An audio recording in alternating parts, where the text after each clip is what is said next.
इन्हें अगर आप नहीं जानते हैं तो बता देता हूँ, ये है जारेड कुशनर, जो कि डोनाल्ड ट्रंप के सन इन लॉ हैं और अभी रिपोर्टेडली $5 बिलियन रेज करने की कोशिश कर रहे हैं अपनी इन्वेस्टमेंट फर्म एफिनिटी पार्टनर्स के लिए। And according to New York Times, ये कैपिटल वो यूएई और कतार के सॉवरन वेल्थ फंड से रेज करने में लगे हैं।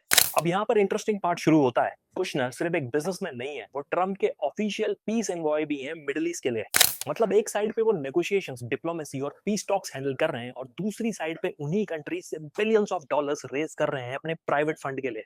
वो ऑलरेडी सऊदी अरेबिया के पब्लिक इन्वेस्टमेंट फंड से $2 बिलियन रेज कर चुके हैं, जो कि किंगडम के ऑयल मनी को मैनेज करता है।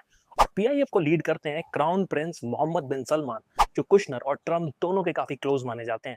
अब प्रॉब्लम क्या है? Conflict of interest. एक तरफ यूएस का हमेशा से एक historical involvement middle east conflicts में रहा है, और अब जो बंदा पीस नेगोशिएशंस कर रहा है वही उन्हीं कंट्रीज से पैसा भी रेस कर रहा है। और सबसे सरप्राइजिंग बात, कुशनर ने खुद एक पॉडकास्ट में बोला था कि ट्रम्प के सेकंड टर्म के दौरान वो अपनी कंपनी के लिए कैपिटल रेज नहीं करेंगे। तो फिर ये सब हो क्यों रहा है? ये सवाल नेचुरली उठता है कि कुशनर को एक अलग स्टैंडर्ड्स क्यों मिल रहे हैं, क्योंकि वो एक तरफ पब्लिक ऑफिशियल के जैसे रेस्पॉन्सिबिलिटीज भी ले रहे हैं और साथ ही साथ साइड में एक प्राइवेट बिजनेस भी रन कर रहे हैं और अपने गवर्नमेंट कनेक्शंस के थ्रू डील्स भी बना रहे हैं। गाजा पीस डील का क्रेडिट लेने में भी पीछे नहीं रहते। इजरायली हॉस्टेज को रिलीज करवाने का भी क्रेडिट ये भाई साहब ले जाते हैं।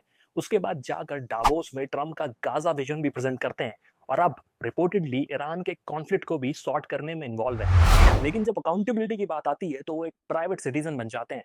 According to reports, Affinity Partners ने अब तक इन्वेस्टर्स के लिए कोई प्रॉफिट जनरेट नहीं किया है, लेकिन रेगुलरली इन्वेस्टमेंट्स डिप्लॉय हो रहे हैं, जिनमें से एक इन्वेस्टमेंट की गई है एक इजरायली फर्म फिनिक्स फाइनेंशियल में।